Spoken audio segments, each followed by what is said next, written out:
Students, are you able to see the screen? Yes, ma'am. Yes, ma'am. Yes, ma'am. Okay. If you have any problem regarding yesterday's topic, you can ask me.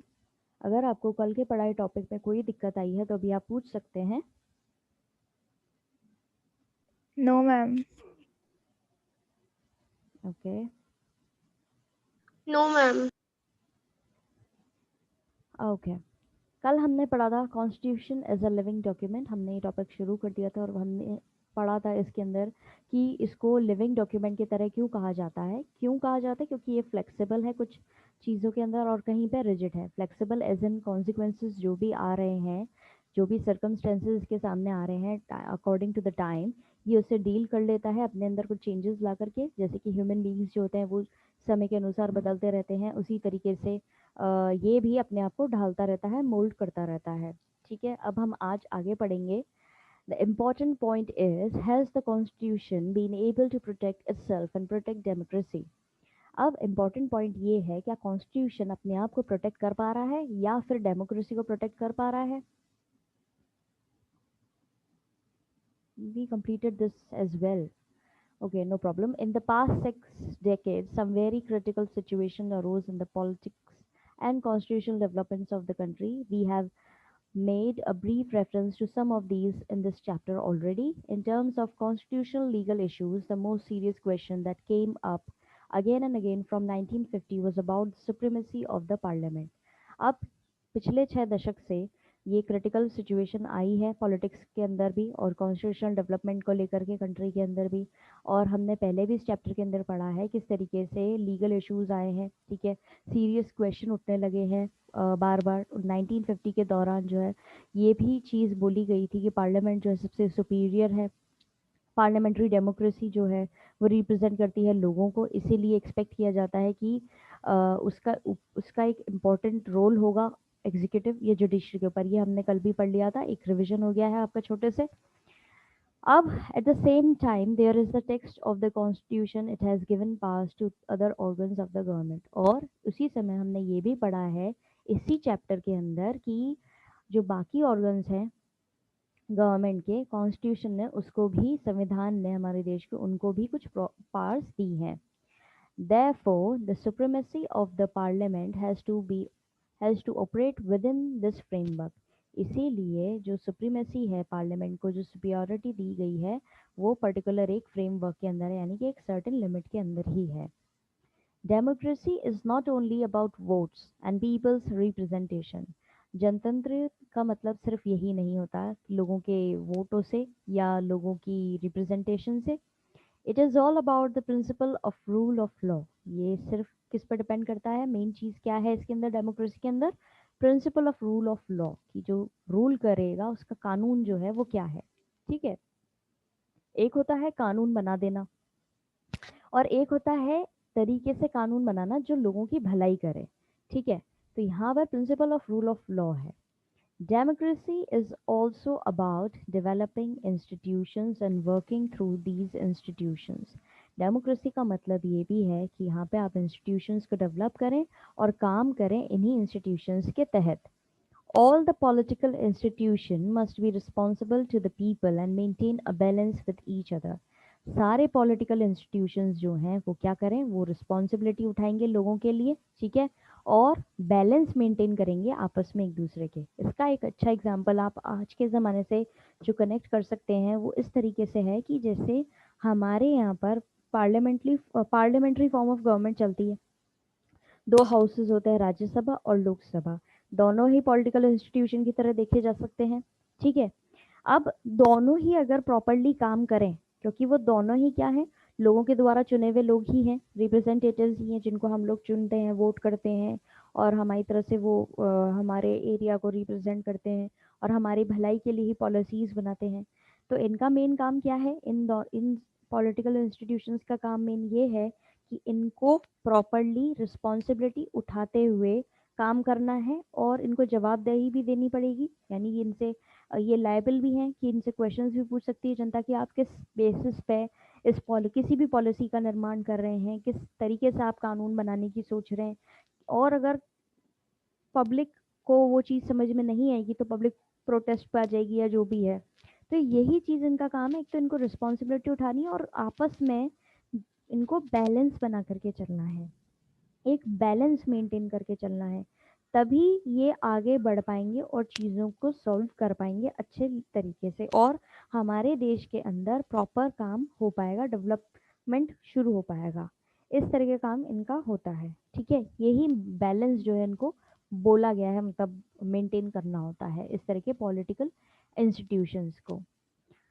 फिर है contribution of the judiciary. अब judiciary अपना क्या योगदान दे रही है, हमने पहले भी पढ़ा है कि कैसे हमारे 3 ऑर्गन्स होते हैं, लेजिस्लेचर जो कि लॉ मेकिंग ऑर्गन है, फिर एग्जीक्यूटिव जो एग्जीक्यूट करवाता है उस लॉ को, और फिर जुडिशरी वो चेक करता है कि कोई ये वॉयलेट तो नहीं कर रहा लॉ, ठीक है। तो अब जुडिशरी का रोल कैसे इम्पोर्टेंट है, हमने ये पढ़ा था चैप्टर के अंदर कि सुप्रीम कोर्ट जो है वो सबसे ऊपर रहता है, उसका डिसीजन जो है वो सबसे ऊपर माना जाता है, वो अपने हाई कोर्ट, अपने से नीचे कोर्ट्स के कई बार केसेस भी अपने आप को ट्रांसफ़र करके उस पर भी डिसीजन दे सकता है, ठीक है। और प्रेसिडेंट हो, प्राइम मिनिस्टर हो, कोई भी हो, सबके लिए सुप्रीम कोर्ट ने जो कानून बोल दिया या उसने कुछ जो कानून के लिए, मतलब कानून नहीं, एक कोई डिसीजन दे दिया है प्रॉपर, तो वो ही सबसे अबव माना जाएगा, ठीक है। अब क्या होता है कि इस तरह की चीज़ें जब होती हैं, ठीक है, ये सुप्रीम कोर्ट कोई डिसीजन देता है या जुडिशरी के अंडर आता है सुप्रीम कोर्ट, ये तो आपको पता ही है। तो कई बार क्या होता है, कंट्रोवर्सी भी होती है, पार्लियामेंट और जुडिशरी के बीच में कंट्रोवर्सी होती है। कैसे, जुडिशरी का काम है कि पार्लियामेंट तरीके से काम कर रहा है नहीं कर रहा है, जब ज़रूरत से ज़्यादा अमेंडमेंट लाने की कोशिश तो नहीं कर रहा है, कोई जो अमेंडमेंट लाया जा रहा है कहीं वो कॉन्स्टिट्यूशन के खिलाफ यानी संविधान को वॉयलेट करते हुए तो नहीं है, ये इसका बेसिकली मेन काम होता है, ठीक है। और पार्लियामेंट का काम होता है कानून बनाना। अब कानून बनाना जो है वो भी अपने आप में थोड़ा सा डिफ़िकल्ट टास्क है, इतनी आसानी से आप कानून नहीं बना सकते हो। और कानून बनाने का मतलब ये नहीं कि आज मूड किया तो कानून बना दिया इस चीज़ को लेकर के, नहीं, प्रॉपर डिस्कशन और डिबेट्स किए जाते हैं, उसके बाद में पार्लियामेंट के अंदर दोनों हाउसेस के अंदर चीज़ पास की जाती है, मेजॉरिटी मिलनी चाहिए, कुछ केसेस में स्पेशल मेजॉरिटी मिलनी चाहिए और लेजिस्लेचर के भी वोट्स मिलने चाहिए, ठीक है। फिर जाकर के कानून बनाया जाता है और उस कानून को चेक भी करते हैं जुडिशरी की ये जो कानून बनाया जा रहा है ये कहीं संविधान के खिलाफ तो नहीं जा रहा, वरना वो उसको वहीं पर रद्द कर देते हैं।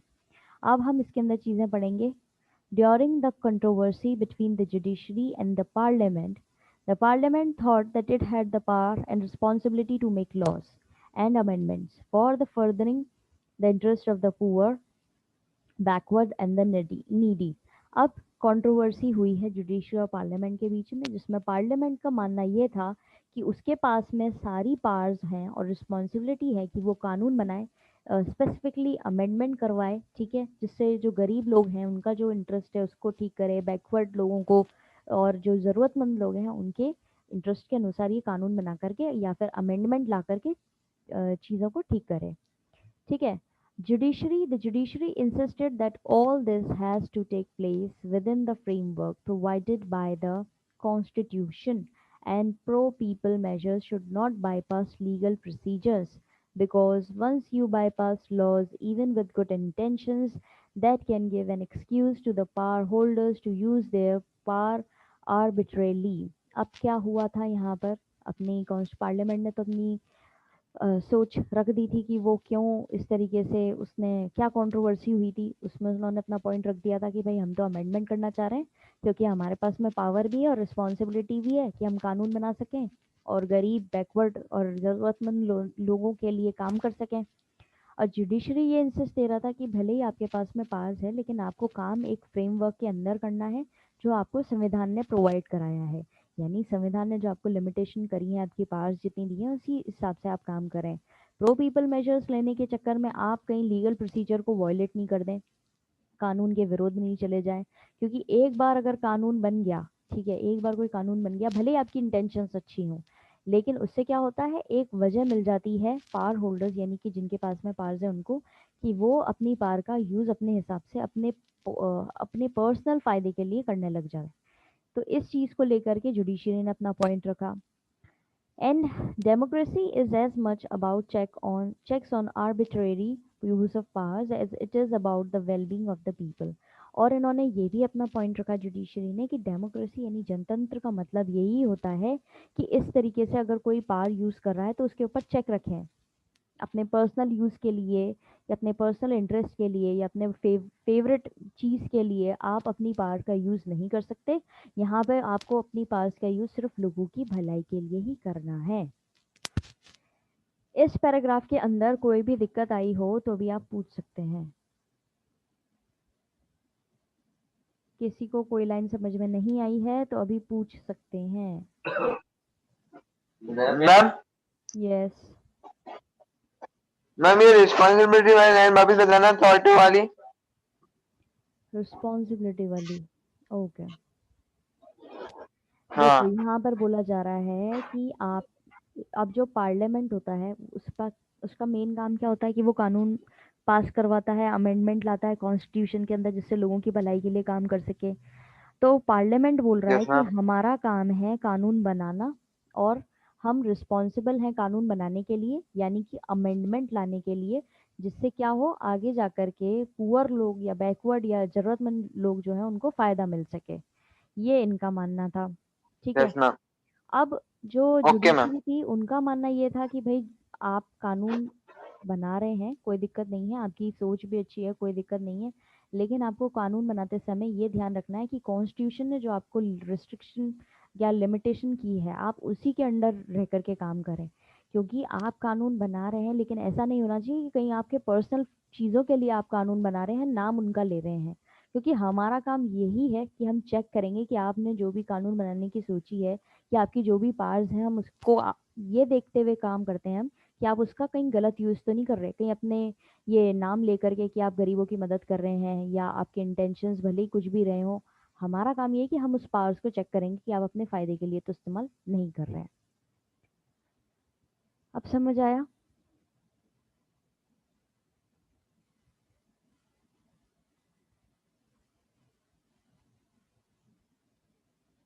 Yes ma'am. क्लियर हुई ये चीज़? Yes ma'am. Yes, ma'am. Okay, अब हम इसको आगे पढ़ेंगे। The success of the working of the Indian Constitution lies in resolving these tensions. अब इंडियन कॉन्स्टिट्यूशन जो है उनको क्या सक्सेस मिली है, इस तरह की जो ये टेंशन्स क्रिएट हुई हैं जुडिशरी और पार्लियामेंट के बीच में, उसको सॉर्ट आउट करने में उनको इंडियन कॉन्स्टिट्यूशन को मदद मतलब उन्होंने काम किया है इसके प्रति सॉल्व करने में। इस तरह की टेंशन्स जो क्रिएट होती हैं उनको रिजॉल्व किया है। The judiciary, in its famous Keshav Nanda ruling, found a way out of the existing complications by turning to spirit of the constitution rather than its letter. If you read the constitution, you will not find any mention of the basic structure of the constitution. Nowhere does the constitution say that such and such are part of the basic structure. In this sense, the basic structure theory is invention of the judiciary. अब आप देखेंगे कि judiciary जो कि बहुत ही famous Keshav Nanda case हुआ था, कितनी प्रॉपर्टी आपको लेनी चाहिए वो वाला केस जो था, उसके अंदर आप देखेंगे कि इनकी कॉम्प्लिकेशंस को सॉर्ट आउट किया गया है कॉन्स्टिट्यूशन के दायरे के अंदर ही, ये बोलते हुए कि कॉन्स्टिट्यूशन के लेटर में लिखा हुआ है। ठीक है, लेकिन कहीं भी उन्होंने ये चीज़ जुडिशरी ने ये चीज़ मेंशन नहीं करी कि बेसिक स्ट्रक्चर करके कोई चीज़ कॉन्स्टिट्यूशन में लिखी हुई हो। ठीक है, क्योंकि कॉन्स्टिट्यूशन अगर आप पढ़ेंगे, संविधान आप पढ़ेंगे, तो आप पाएंगे कि कहीं भी ऐसा नहीं लिखा हुआ। बेसिक स्ट्रक्चर जो है कॉन्स्टिट्यूशन का ये कहता है कि आपको ये चीज़ नहीं करनी चाहिए, इस तरह के शब्दों का प्रयोग नहीं है। ठीक है, कहीं पे भी इस चीज़ का जब मेंशन नहीं किया गया है तो ये थ्योरी जो है बेसिक स्ट्रक्चर वाली, ये माना जाता है ये इन्वेंशन है जुडिशरी का। ठीक है, how did it invent such a non existent thing, तो किस तरीके से जुडिशरी ने जो चीज़ है ही नहीं उसको इन्वेंट कर दिया। And how is it that all other institutions have accepted this during the past 4 decades, और बाकी इंस्टीट्यूशंस ने जिसकी थ्योरी थी जिसने इन्वेंट करी थी उसको कैसे पिछले 4 डेकेड से मान रखा है, एक्सेप्ट कर रखा है। इस तरह के क्वेश्चंस का जवाब आएगा अब नेक्स्ट पैरा में। Therein lies the distinction between letter and spirit. यहाँ पर थोड़ा सा डिफरेंस आता है लेटर और स्पिरिट में. The court came to the conclusion that in reading a text or document, we must respect the intent behind that document. इसमें क्या आया कंक्लूजन? कोर्ट ने क्या अपना वो दिया है? कोर्ट ने अपना ये कंक्लूजन दिया है कि इस तरह के किसी भी डॉक्यूमेंट को आप पढ़ते हैं, वो संविधान हो या कोई और डॉक्यूमेंट हो, उसमें आपको ये याद रखना है कि ये किस इंटेंशन से बनाया गया है, इसके पीछे इंटेंशन क्या है. A mere text of the law is less important than the social circumstances and aspirations that have produced that law or document. एक simple text जो है वो importance उसकी कम importance होती है बजाय उस इस चीज़ को ध्यान में रखते हुए कि किस सामाजिक situations के अंदर किस क्या उनकी एस्पिरेशंस रही है, इसीलिए उन्होंने ये डॉक्यूमेंट या कानून बनाया है, उसको आपको ध्यान में रखना होगा. ठीक है. अब जैसे मैं एक एग्जाम्पल दूं आपको यहाँ पर, जैसे कि दहेज लेना जो है एक गलत चीज़ है, डाउरी लेना जो है वो इलीगल है और वो क्राइम है, ये चीज़ आपको पता होगी. ठीक है. अब सिंपली एक जगह लिखी हुई है डॉक्यूमेंट के अंदर, एक कानून बना हुआ है और उसमें लिखा हुआ है कि dowry is illegal, to take and to give dowry is illegal. ठीक है. अब सिंपली ये बोल दिया तो इसका कोई एसेंस नहीं रहा ना लाइन का, जब तक कि आप चीज़ नहीं समझो कि ये क्यों बोली गई है, क्यों लिखी गई है, कि भाई इसके चक्कर में उस समय सिचुएशन इस तरीके की थी कि लड़कियों को जलाया जाता था, मारा जाता था, प्रताड़ित किया जाता था, या उनके साथ में बुरा व्यवहार करा जाता था, खाना नहीं दिया जाता था कि अपने घर से जाओ पैसे लेकर के आओ, दहेज लेकर के आओ, इस तरह की चीज़ें होती थी. ठीक है. तो उस चीज़ को देखते हुए ये कानून बना है. तो आप उसका कानून को सिंपली टेक्स्ट मत पढ़ो, उसके एसेंस को भी समझो कि किस सिचुएशन के अंदर वो बनाया गया है, क्या उसके पीछे उनकी सोच रही है उस कानून को बनाने में, वो चीज़ बहुत ज़रूरी होती है. उसी तरीके से इसको कंपेयर करो कॉन्स्टिट्यूशन को लेकर के. ठीक है. कॉन्स्टिट्यूशन से आप अगर इसको कंपेयर करोगे तो आपको समझ में आएगा कि आप हमारा जो संविधान है उसके अंदर लिखी हुई हर एक चीज़, भले ही जुडिशरी जो है बेसिक स्ट्रक्चर कह रहा हो और बोल रहा हो, बता रहा हो कि भाई बेसिक स्ट्रक्चर के तहत जो है ये करना चाहिए हमें. ठीक है. और उसको फॉलो करना चाहिए, हालांकि कहीं भी कॉन्स्टिट्यूशन में नहीं लिखा हुआ है बेसिक स्ट्रक्चर लाइन, ये दो शब्द नहीं लिखे हुए, लेकिन वो ये बताना चाह रहा है जुडिशरी कि इसका मतलब क्या है कानून बनाने का, कॉन्स्टिट्यूशन बनाया ही क्यों गया है, उस चीज़ को आप ना भूलें और उसके तहत अगर आप फॉलो करें चीज़ों को तो चीज़ें ज़्यादा बेटर होंगी, उसकी सोच ना भूलें. और इसीलिए बाकी जितने भी इंस्टीट्यूशंस जो हैं उस चीज़ को लेकर के अभी तक अग्री कर रहे हैं और पिछले 4 दशक से वो इस चीज़ को मान रहे हैं.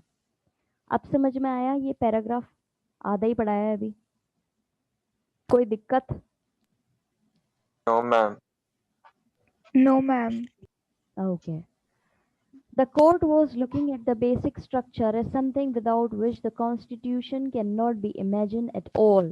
This is an instance of trying to balance the letter and the spirit of the constitution. A most important line है ये. कोर्ट जो है वो अदालत जो है किस हिसाब से देख रही है, बेसिक स्ट्रक्चर को देख रही है किसी भी चीज़ के. ठीक है. और उसको इमेजिन नहीं कर सकते बिना मतलब बेसिक स्ट्रक्चर जो है वो क्या है जिसके बिना कॉन्स्टिट्यूशन को आप इमेजिन नहीं कर सकते. एग्जाम्पल के तौर पे ये आप समझ सकते हैं कि ये एक बैलेंस है लेटर और स्पिरिट ऑफ कॉन्स्टिट्यूशन, यानी कि जिस हिसाब से एक वो लेटर लिखा गया है या डॉक्यूमेंट बनाया गया है और किस भावना से बनाया गया है, उसके बीच में ये एक बैलेंस है. अब आपको मैं रूल्स और रेगुलेशंस बोल दूं कि आपको अब से क्लास में आना है, आप यूनिफॉर्म पहन के बैठेंगे और आपके वीडियोस जो है ऑन रहेंगे और आपकी क्लास प्रॉपर वैसे चलेगी. तो कानून तो बना दिया गया, लेकिन उसको पीछे जो मेन भावना है उसको अगर आपने नहीं समझा तो उसका कोई मतलब नहीं है ना. कोई रूल्स बना दिया और उसको अपने क्यों बनाया गया है, किस वजह से बनाया गया है, क्या कारण रहे हैं, अगर वो ही नहीं पता रहेगा तो उसका कोई मतलब नहीं है. यही चीज़ यहाँ पे समझाई गई है. इस पैराग्राफ और इससे ऊपर वाले पैराग्राफ या इस टॉपिक के अंदर ही अगर आपको कोई प्रॉब्लम आई है कंट्रीब्यूशन ऑफ द जुडिशरी में, तो आप मुझसे पूछ सकते हैं. अभी कोई भी लाइन समझ में नहीं आई हो या वापस से चाह रहे हो कि वापस से समझनी है, तो अभी आप पूछ सकते हैं. No, ma'am, it's clear. Okay. Ma'am, 1 Yes, minute. ma'am. Which line? The social circumstance, ये वाली लाइन मैम, नीचे second line. The social circumstances and aspiration that have Okay, produced okay, the okay, law okay, of okay, document. okay, okay, okay. ये जो social वाली circumstances और aspirations वाली line है, इसका मतलब यही है, बोला यहाँ पे वही जा रहा है कि आपके यहाँ पे कोई भी कानून जब बनाया गया है आपके देश के अंदर, कानून Yes, किसके ma'am. अंदर बनते हैं? कॉन्स्टिट्यूशन के अंदर बनते हैं, ठीक है। कॉन्स्टिट्यूशन जो है वो हम्म. बेसिक स्ट्रक्चर रहता है किसी भी कानून को बनाने का, उसके तहत हमारा देश चलाया जाता है। पार्लियामेंट को पावर्स भी कॉन्स्टिट्यूशन के हिसाब से मिली हुई है, जुडिशरी को भी कॉन्स्टिट्यूशन के हिसाब से मिली हुई है, और एग्जीक्यूटिव को भी कॉन्स्टिट्यूशन के हिसाब से मिली हुई है। जुडिशरी का काम होता है दोनों ही ऑर्गन्स के ऊपर चेकअप करना कि वो अपनी पावर्स का गलत इस्तेमाल तो नहीं कर रहे हैं, और उनका पार्लियामेंट का काम होता है कानून बनाना अपनी पावर्स को इस्तेमाल करते हुए। यहाँ पे ये चीज बोली जा रही कि किसी भी कानून को बनाना सिर्फ लाइन लिख देने के हिसाब से ही नहीं होता कि ठीक है कानून बनाना, चलो ये कानून बन गया, एक लाइन में लिख दिया या एक पैराग्राफ लिख दिया, कानून बन गया। उसके पीछे सही है का मैम. मतलब जो है वो जानना बहुत जरूरी है। क्या सिचुएशन के बीच मतलब क्या उस समय सिचुएशन रही है जब वो कानून लिखा जा रहा है, क्या उनकी एस्पिरेशंस यानी क्या उनकी एम रहा है उस कानून को बनाने का, वो जानना बहुत ज़रूरी है। तब आप उस चीज़ को समझ सकते हैं अच्छे से और उसको अपनी लाइफ में इम्प्लाई कर सकते हैं या उसको यूज़ कर सकते हैं। अब जैसे मैं तुम्हें एक बात बोलूं कि तुम्हें रोज़ सुबह 4 बजे उठना है और रात को जो है तुम्हें 10 बजे सो जाना है, ठीक है, early to bed and early Okay. To rise वाली चीज़ करनी है।